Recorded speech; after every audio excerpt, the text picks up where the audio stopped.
Bro, what is this for bucket? Oh! Oh my god. That nigga got his veins.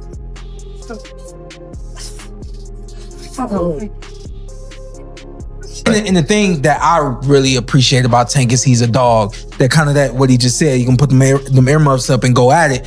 He kind of will assess you as well, and whatever he needs to do, he'll do it. Jake Paul has reacted to the new viral sparring footage of Gervonta "Tank" Davis, and his response has everyone talking. The clips show Davis looking sharper, faster, and more explosive than ever as he prepares for his next challenge. Fans are now wondering if Tank is entering the absolute peak of his career, and whether anyone can stop him.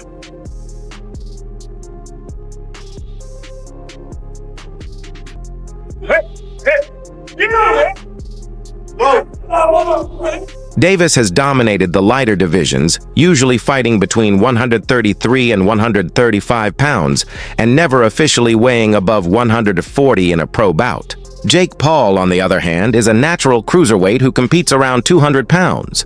That's not a small gap. It's multiple weight classes apart. At that scale, the difference isn't just skill, it's physics. The heavier fighter often carries advantages in durability, power, and punch resistance, while the lighter man relies on speed, accuracy, and ring IQ. Any matchup between Paul and Davis becomes a clash of raw size versus refined skill. Something else that's unfortunate is the idea that Jake Paul might actually fight Gervonta "Tank" Davis.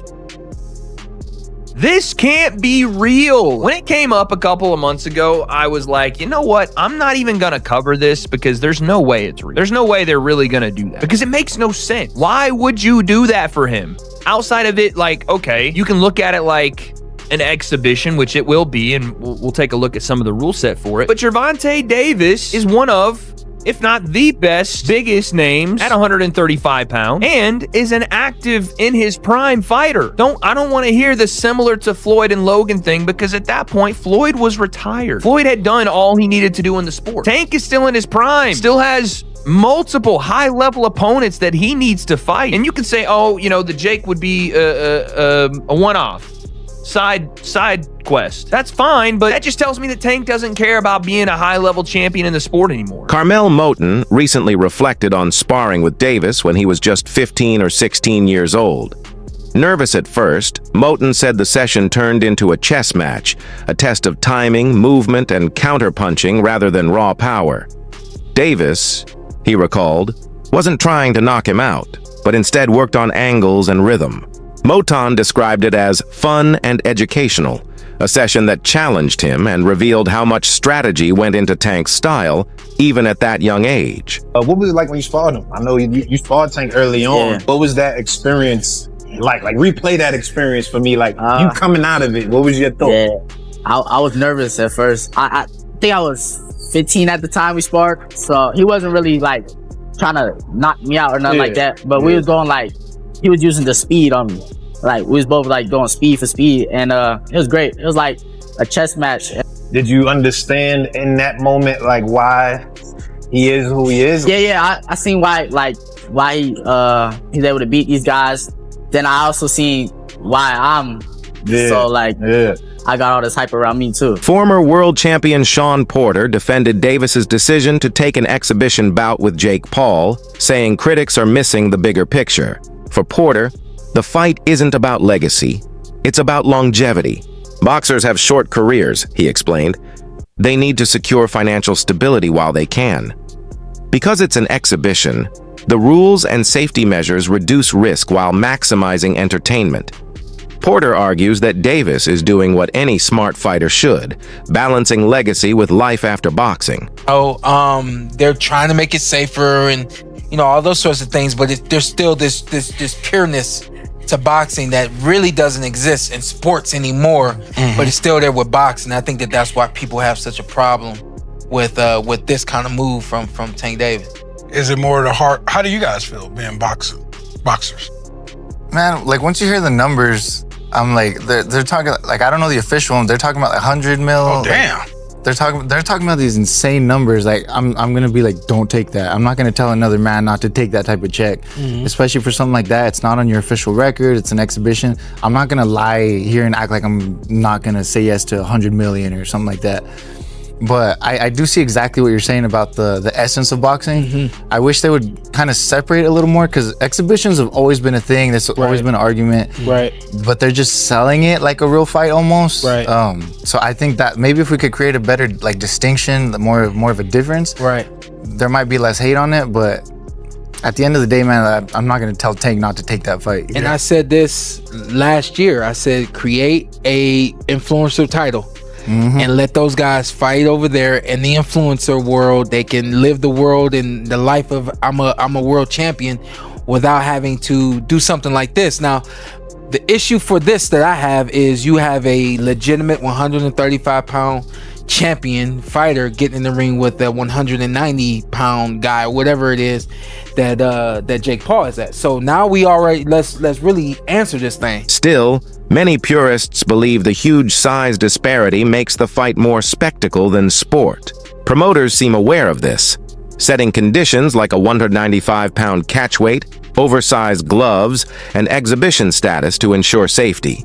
Critics argue it's not a fair contest, yet they admit the intrigue remains. Tank has faced elite champions while Paul is still building his resume, but some envision Davis's speed and accuracy making Jake look clumsy despite the size gap. Comment about it. My question is, what's the rules? And like, are they gonna actually try and knock each other out? Because it's gonna be a glorified sparring match. I'm not watching. I don't give a fuck. Jake's gonna have a hard time hitting him. Yeah, you know, big time. Gervonta's so fast and skilled. Gervonta's gonna eat his I thought guts. Jake was gonna fight Anthony Joshua. That seemed. No, that was actually getting. That sounded the more craziest idea I've ever Yeah. heard. Jake Paul trying to fight Anthony Joshua is, you know, crazy. Not a sanctioned professional bout. This means the fight will not count towards either fighter's professional records. So it's still being finalized. Yeah, I don't like that. I don't like that. What is so behind the scenes? You think there are things like, hey, we Yes. don't punch each other in the jaw? Yep. Or don't go. We can punch to the face, but don't go for broke. Like, don't knock me out. Really? Yeah. It's an exhibition. That's so not they very can get away interesting with to it. me. No. Until I find the rule sets, but when I hear exhibition, I'm like, okay. Jake is bodied up, man. He's big. Yeah. Probably has 100 pounds on Gervonta. Maybe. I'd say Gervonta probably walks at 150. He's so small. He's so small. I mean, he's really small. Bring up Gervonta Davis next to Floyd Mayweather, because I've seen Floyd in person and he's tiny. You've seen Floyd in person. I've worked with Gervonta and Floyd. Tiny. Well, Floyd likely has shoes on there. Oh, dude, he's so small. He's tiny, guys. Yeah. And he's so wow. Great fighter. Analyst Chael Sonnen wasn't impressed by Jake Paul's pivot toward Davis, calling it a step down after teasing potential fights with heavyweight stars like Anthony Joshua. Sonnen argued that Tank isn't a natural showman and doesn't generate media hype the way Paul does. Gervonta lets his fists do the talking, Sonnen said. But Jake knows how to sell a fight. He credited Davis's world-class skill, but insisted the event's success would depend more on Paul's promotional power than on the matchup itself. It is the exact opposite of Anthony Joshua versus Jake Paul for 2. So the fight that was being dangled and rumored in front of us, the exact opposite has happened. The opposite of fighting Anthony Joshua is not fighting nobody. The opposite of fighting Anthony Joshua is fighting Tank Davis. Okay, so there's one big glaring issue for me. It's just your partner being Tank Davis. Tank is not the guy that knows how to sell a fight. Tank cannot sell a fight in his own division. It could be a title fight, a contenders fight, a main event fight. He could be the favorite, he could be the underdog. Tank doesn't know how to bring that information to you guys in a way that is compelling. And Tank is already blinking in this situation. You have one guy who is argued amongst the pound for pound current greats in boxing. You have another guy that has suggested he should not even be allowed to box, that he should have to call it something different. He should not be licensed. He should not be ranked in the top 14. He should never be selected for a world title. Okay. Now, Tank has one job to do, which is to let anybody know that's listening that it doesn't make any difference, that boxing is a real sport. Over time, Davis's perception of Jake Paul has changed dramatically. Initially, he dismissed Paul as an attention-hungry YouTuber chasing clout. But as Paul's skills and discipline improved, Davis began to acknowledge his work ethic and toughness. While he still doesn't view Paul as a top-tier fighter, he now recognizes him as a legitimate competitor and a major draw. That respect, coupled with Paul's massive audience, has made Davis more open to the idea of sharing a ring with him. How about Jake? What do you think of Jake? Clown. He's a clown. I know that Jake can't fight. He can't fight. So Would you look at it as a joke if your team was like, yo, we want you to fight Jake Paul? Would you be like, yeah, oh, man? I laugh at him. You want me to fight him? At first, I didn't like how Jake Paul was coming because of how he was making it look. But now that I see that, I feel as though he's still a clown because that's his personality. I'm starting to respect it because he's not doing it like for the hype. He was really like trying to be a boxer. I think that he's decent. Yeah. Like he's good. I mean, he's not good, but he's going that way. Is he better than you thought he'd be? Yeah. Gotta be mentally tough to be able to box. So that's why I don't take that away from some fighters or some people that want to jump into the sport. So just show how tough you are. That's how it should be. Jake Paul's stock rose sharply after his impressive victory over Julio Cesar Chavez Jr., which broke the Anaheim Arena's gate record and outperformed events headlined by elite pros.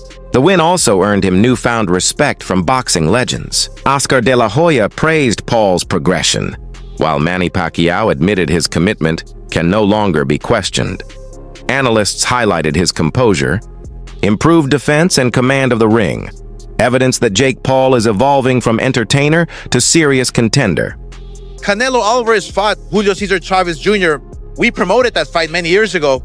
Didn't knock him out, couldn't hurt him. So imagine if Jake Paul can hurt or even wobble Chavez Jr. It's something that Canelo didn't do or couldn't do. So Jake Paul, Julio Cesar Chavez Jr., it's a real fight. Yeah. Look, people keep talking about Jake Paul, well, he's not a real fighter, this and that.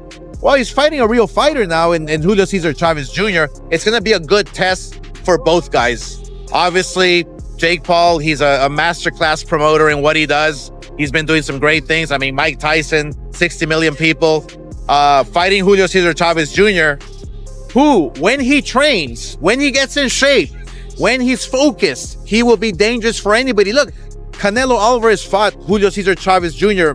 We promoted that fight many years ago. Didn't knock him out, couldn't hurt him. So imagine if Jake Paul can hurt or even wobble Chavez Jr. It's something that Canelo didn't do or couldn't do. So there's a lot of stories to come out from this, a lot of great stories for Jake Paul. So I just feel honored and proud that we can team up with MVP Promotions, with Jake Paul, and we can make Zurdo Ramirez with Torticos the mandatory. That's going to be bloodbath in itself. So we're excited.